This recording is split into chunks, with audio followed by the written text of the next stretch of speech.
Hey guys, how's it going? Hope you're doing well. My name is Crown, and today I'm going to read you some very interesting stories that I hope that you're gonna love. And now, without further ado, let's go!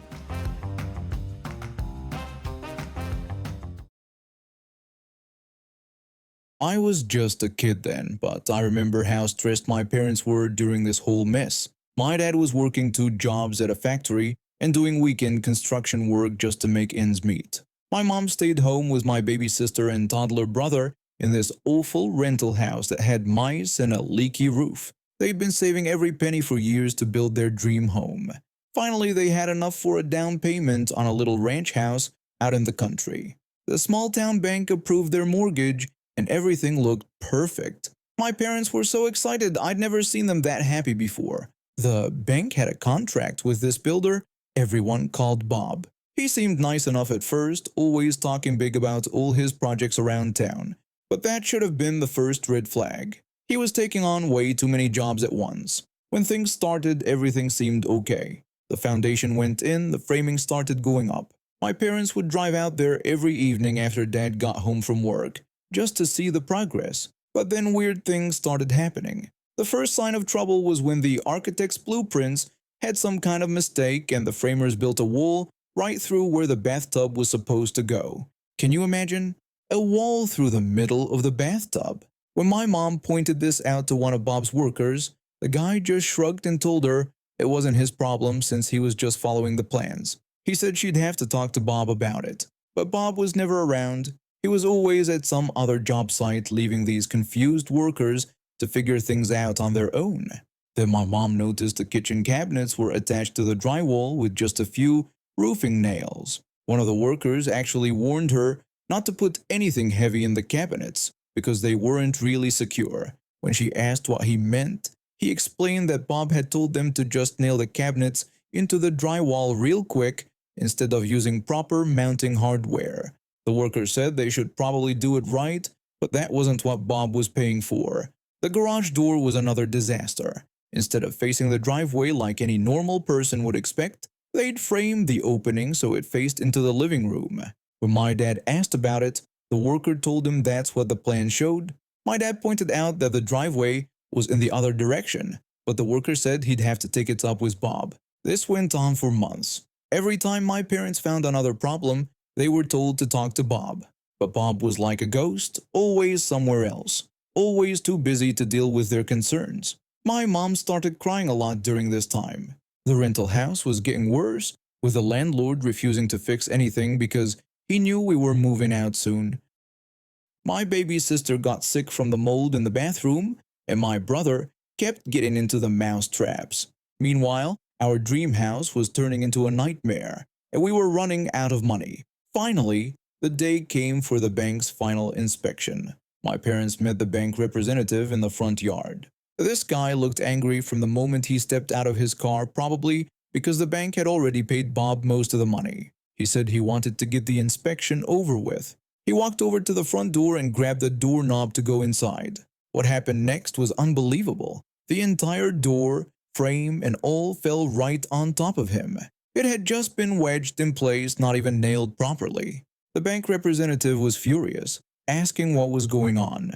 My dad tried to explain that they'd been trying to tell everyone there were serious problems with the house. The bank guy was now covered in dust and embarrassed. He called Bob on the spot, demanding that Bob get down there right away because the house was a disaster. When Bob finally showed up an hour later, he looked around like he was seeing the place for the first time. He casually said that these things happen in construction and they could patch everything up with no problem. When my mom pointed out the wall through the bathtub, Bob acknowledged it but said they could move the wall for a little extra cost. My dad told Bob they weren't paying extra for him to fix his own mistakes. Bob got defensive, saying that construction was complicated and sometimes adjustments needed to be made. The bank representative reminded Bob that they'd already paid him most of the money and the house needed to be finished properly. Bob got snotty and suggested that if my parents didn't want to be reasonable, maybe they should find another builder. My parents refused to sign off on the house, and they were absolutely right. But now Bob and the bank started pressuring them hard. The bank representative would call my mom during the day when my dad was at work telling her they had a contract and if she didn't sign off on the house, they'd have to foreclose. When my mom explained that the house wasn't livable and reminded him about the door incident, he dismissed these problems and said they could be worked out. He accused her of being unreasonable. Bob started calling too, getting more aggressive each time. He'd tell my parents that he had other customers waiting and couldn't spend all his time on their little problems. He demanded they sign the papers so he could get paid and move on. When my dad insisted they wouldn't sign anything until the house was built properly, Bob threatened them, saying not to blame him when they lost their down payment and got sued for breach of contract. This went on for weeks. My mom would be in tears every day. My dad started looking terrible, exhausted from working 2 jobs and fighting this battle. The bank kept threatening foreclosure, and Bob kept threatening to sue. We were trapped between a rock and a hard place with no way out. Finally, my parents decided they had to get a lawyer. They found this attorney named Tom and scraped together enough money for a consultation. They brought him all the documentation about the plumbing problems, the electrical issues that had started showing up, the crooked tile work in the bathroom. They were scared because all they had left was their small down payment savings. My mom worried they didn't have money for a long court battle, and that if this dragged out they'd lose everything. My dad even suggested maybe they should just sign and try to fix things themselves later. Tom listened to everything, looking more and more serious when they talked. My dad said he could tell from Tom's expression that things looked pretty bad for them. Then suddenly, Tom smiled and said they should get everyone together for a meeting the next day. My dad wasn't sure this was a good idea, saying they really couldn't afford to make things worse. Tom told them to trust him and bring all their paperwork, especially the original land deed. The next day, my parents, Tom, the bank representative, the bank's attorney, Bob, and Bob's attorney all gathered at the bank. My parents told me later they felt sick to their stomachs, sure they were about to lose everything. Tom didn't waste any time with small talk. He announced that his clients had decided they no longer wanted the house and asked everyone to please remove it. Everyone else burst out laughing. The bank's attorney asked if Tom was out of his mind. Bob's attorney called it the most ridiculous thing he'd ever heard. Bob said, "You can't just ask people to tear down a whole house." Then Tom dramatically placed a deed on the table. He explained that his clients owned the land the house was sitting on outright. They no longer wanted the house, and he expected them to get the house off his client's land. The laughter stopped immediately. Bob's attorney grabbed the deed and started reading it carefully. His face went white. He asked Bob to please tell him he didn't build a house on land he didn't own. Bob looked at the deed, then at his attorney, then back at the deed. He stammered that the bank was handling all that paperwork. His attorney demanded a straight answer about whether Bob owned the land or not. Bob admitted he didn't, but tried to make excuses. The bank's attorney started yelling at the bank representative, asking him to please tell him they'd financed the land the house was sitting on. The bank representative nervously admitted they'd only financed the construction of the house itself, not the land. The bank's attorney called him an idiot and asked how they were supposed to foreclose on a house sitting on someone else's property. Tom sat back and watched the chaos for a moment before speaking again. He repeated that they were trespassing on his client's land and he expected the house to be removed and the land returned to its original state immediately. My dad said the looks that passed between Bob, his attorney, the bank guy, and the bank's attorney were something else. You could practically see them all doing the math in their heads. The bank could try to foreclose, but on what? A house that would be gone by the end of the week? And they didn't even own the land it was sitting on. Bob was looking at losing the 50% he'd paid out of his own pocket for materials and labor. Plus, he'd be on the hook for tearing down the house and hauling it away. On top of that, the bank would definitely want him to pay back the initial 50% they'd given him. Bob's attorney said it was a disaster and asked Bob how he didn't check the land ownership. Bob blamed the bank, saying he thought they were handling all that. The bank representative said they were told Bob owned the land. The bank's attorney said somebody had screwed up royally and it wasn't my parents. Suddenly, the whole tone changed. Bob and the bank representative were practically falling over themselves to be nice to my parents. The bank representative suggested they not be hasty and said he was sure they could work something out. He called my parents good people and claimed this was all a big misunderstanding. Bob quickly agreed, saying they were all reasonable adults and there was no need for anyone to do anything drastic. Tom just smiled and said his clients were reasonable people who just wanted the house they were promised built properly for the price they agreed to pay. Bob immediately promised he could have a crew out there the next day to fix everything at no extra charge. The bank representative said the bank was committed to making things right and that they valued their relationship with my parents. And just like that, everything changed. The house was brought up to the original specifications immediately. Bob had to eat the cost of all the repairs and rebuilding. My parents signed the mortgage paperwork. Bob got the rest of his money but barely broke even on the whole job, and the bank representative got fired a few weeks later. Tom became a legend among the local attorneys. He'd apparently never seen such a clear-cut case of people building on land they didn't own. My parents moved into their dream house 6 months later than planned, but it was finally built right. The wall was moved out to the bathtub, the kitchen cabinets were properly mounted, and the garage door faced the driveway like it was supposed to. My husband and I both work in tech. He's a software engineer and I'm a project manager. We've been saving for years to buy our dream house, especially after our third kid was born. Living in a cramped 2-bedroom apartment with 3 children was getting impossible. When we finally found this house, it felt like a miracle. 4 bedrooms, a huge backyard, and best of all, a gorgeous in-ground pool. The kids had been begging for a pool for years, and seeing their faces when we showed them the house was priceless. My oldest is 10, my middle child is 8, and my youngest just turned 6. They'd never had their own space to really play and splash around. The first few weeks were perfect. The kids spent every afternoon in the pool and I loved watching them from the kitchen window while I worked from home. My husband would join them after work, and it felt like we'd finally made it. The neighborhood seemed quiet and family-friendly, which was exactly what we wanted. That peaceful bubble burst on a Tuesday afternoon in June. I was inside making sandwiches for lunch when I heard screaming. Not the happy, playful screaming that usually came from the pool. This was different.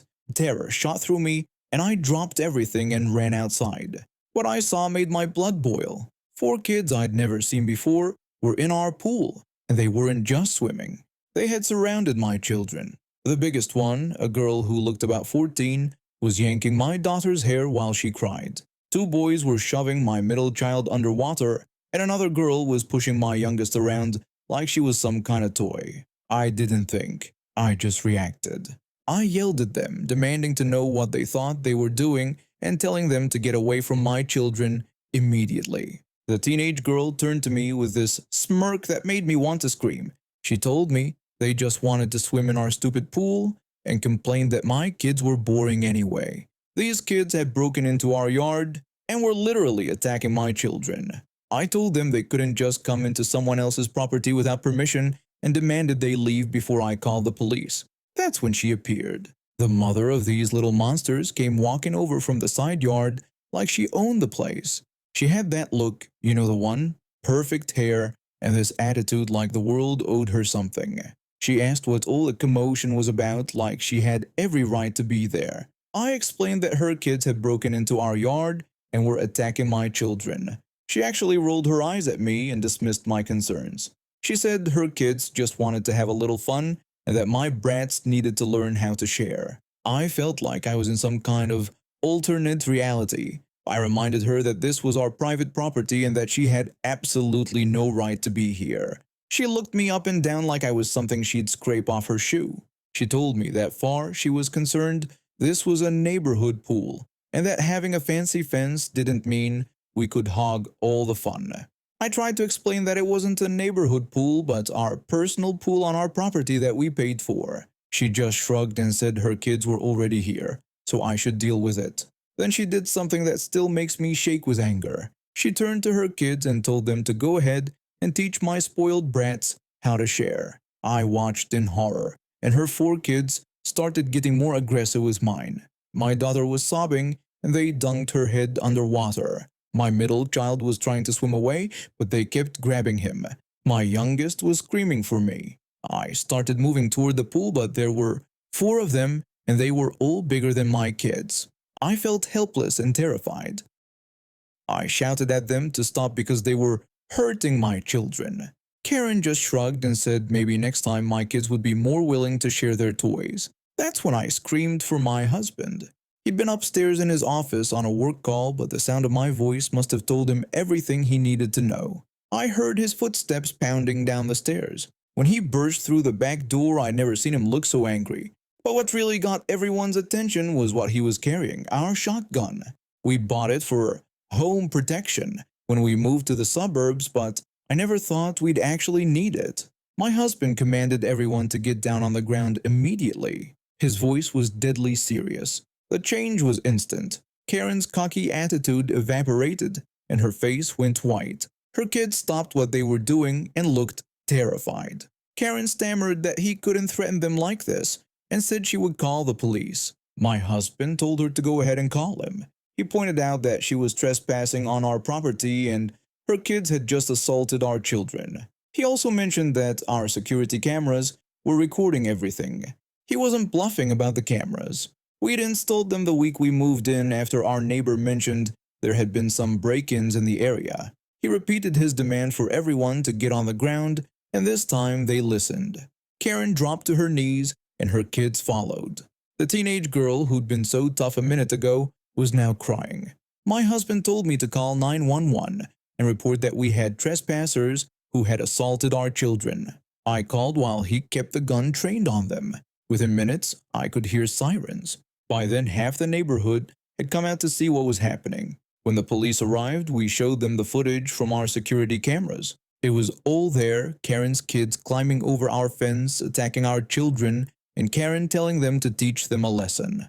Several neighbors who'd witnessed everything backed up our story. The lead officer looked at the footage and shook his head. He told Karen that she and her children were under arrest for criminal trespassing, assault, and child endangerment. Karen protested that this was ridiculous and complained that we had threatened them with a gun. The officer explained to my husband that he had been protecting his family on his own property, which was within his rights. Watching Karen get handcuffed was the most satisfying thing I'd seen in years. Her kids were crying and begging, but actions have results. They were all taken away in police cars while the whole neighborhood watched. The next few days were rough. My kids were traumatized and didn't want to go in the pool. We had to have several long conversations about what happened and why some people think they can take whatever they want. But the neighborhood really came together for us. People brought us meals and offered to help with anything we needed. It turned out Karen was known and a problem. She'd been causing issues with other families for months. A week later, we found out what happened to Karen. She was charged with multiple crimes and had to pay a hefty fine. Her kids were placed with relatives because Child Services decided she was an unfit mother. The teenage ringleader was charged and a juvenile for assault. Our lawyer told us we could sue for emotional distress and property damage, but honestly, seeing them face real results was enough for us. It's been a month now and the kids are finally comfortable using the pool again. My wife and I are both in our mid-20s, and we'd been planning our wedding for over a year. We're not rich people, so every dollar we spent was carefully budgeted. We saved up for months to afford the venue, the photographer, the catering, everything. My wife doesn't like being the center of attention or spending money on herself, so this was her one day to feel special without guilt. My wife comes from a dramatic family. Her aunt has always been the type to make everything about her kids, and her cousin has always been spoiled rotten. This cousin, let's call her Karen since she fits the bill perfectly, is 24 and has been dating her boyfriend for about 3 years. The boyfriend always seemed like a decent enough guy, but looking back, I should have seen the red flags. Everything was going perfectly at our reception. We'd gotten through the ceremony, the dinner, the speeches. Everyone was having a great time, and my wife was glowing with happiness. It was exactly what we'd dreamed of. Then came time for the bouquet toss. My wife gathered all the single ladies on the dance floor and threw her bouquet with this beautiful smile on her face. Karen jumped up and caught it, which was fine. Everyone cheered and laughed. But then her boyfriend saw this as some kind of divine sign. This guy had been carrying around an engagement ring for who knows how long, just waiting for the perfect moment. Well, he decided that our wedding reception was that perfect moment. He ran out onto the dance floor, dropped to one knee right there in front of everyone, and proposed. Karen squealed and said yes, and suddenly every single person at our wedding was focused on them. People were crying, taking pictures, congratulating them. Our photographer, who we were paying by the hour and only had for a limited time, started taking pictures of their engagement instead of our wedding. I watched my wife's face just crumble. This was supposed to be her day, the one day she got to be the center of attention without feeling selfish about it. And now it was completely overshadowed by Karen and her boyfriend's impromptu engagement. I went over to the boyfriend and pulled him aside. I told him I needed to talk to him for a minute. He was beaming and going on about how amazing it was that he finally did it. I explained to him that while I was happy for them, this was our wedding day and his proposal had taken all the attention away from my wife and me. I said I thought it would be best if he and Karen could leave early tonight. The guy's whole attitude changed. He asked if I was serious and told me I was being ridiculous. He insisted it was just a spur-of-the-moment thing and wanted to know why everyone was making such a big deal about it. I explained that this was our wedding day. We had paid for the venue, the photographer, and the whole event to celebrate our marriage. Now everyone was talking about their engagement instead. He argued back that it wasn't like they had planned it. Karen had caught the bouquet and it felt like a sign. He said I was totally overreacting. By this point, other wedding guests had noticed our conversation and started gathering around. Some people were nodding along with what I was saying, but others looked uncomfortable with the confrontation. Karen came over and joined the argument. She asked what was going on and why everyone looked so serious. I told her I had asked them to leave because their engagement announcement had taken over our wedding reception. Karen said she couldn't believe I was kicking them out. She said we were family and this should be a celebration for all of us. My wife finally came over, looking embarrassed and upset. She pleaded with everyone to not make a scene and suggested we just try to enjoy the rest of the night. But it was too late. The damage was done. Karen started crying and accused us of being cruel and selfish. Her boyfriend kept insisting that we were overreacting. Other guests were picking sides and whispering amongst themselves. In the end, Karen and her boyfriend did leave, but they made sure everyone knew how unfairly they thought they were being treated. They stormed out dramatically, with Karen sobbing about how we had ruined the most important moment of her life. The rest of our reception was awkward. Instead of celebrating our marriage, everyone was talking about the drama that had just unfolded. Some people supported our decision, but others thought we'd been too harsh. My wife spent the rest of the night trying to smooth things over and apologize to people, which broke my heart because she shouldn't have had to do that on her wedding day. The next few days were even worse. Karen's mother, who's my wife's aunt, called us multiple times to lecture us about how we'd handled things. The aunt said she couldn't believe we had kicked them out like that and accused us of embarrassing Karen in front of the whole family. My wife tried to explain that we just wanted our wedding day to be about us and that the proposal had taken all the attention away. But the aunt shot back that we should have just smiled and been happy for them. She said that now everyone was going to remember the drama instead of our wedding and claimed we had made the whole thing about ourselves. The audacity was unreal. My wife started second-guessing our decision. She wondered if we should have just grinned and bore it to avoid the confrontation. But I was still convinced we'd done the right thing. Who proposes at someone else's wedding without asking first? The family drama continued for weeks. People were taking sides, and every family gathering became tense. Finally, my wife and I decided we needed to try to smooth things over for the sake of family peace. We invited Karen and her boyfriend over to our house to talk things through. We all sat in our living room and I tried to approach it diplomatically. I told them we wanted to clear the air about what happened at the wedding. I explained that we understood they were excited about getting engaged, but we felt like it had overshadowed our special day. I said we had to make a difficult decision to ask them to leave, but we just wanted our wedding to be remembered for our love and commitment. Karen responded that they never meant to steal our thunder or make us feel bad.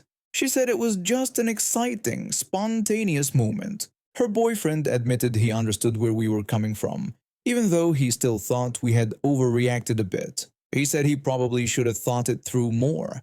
My wife added that we just wanted to move past this and not let it damage our family relationships. We talked for about an hour, and they apologized for not considering how their actions would affect us. We agreed to put the past behind us and focus on maintaining family harmony. But here's where the story gets interesting and why I think Karen really showed her true entitled colors. About a month later, we found out that Karen and her boyfriend had broken up. The pressure of the sudden engagement and all the drama that followed made them realize they weren't actually ready for marriage. The ring went back to the jewelry store and Karen moved back in with her parents. When my wife's aunt called to tell us the news, she had the nerve to blame us for the breakup.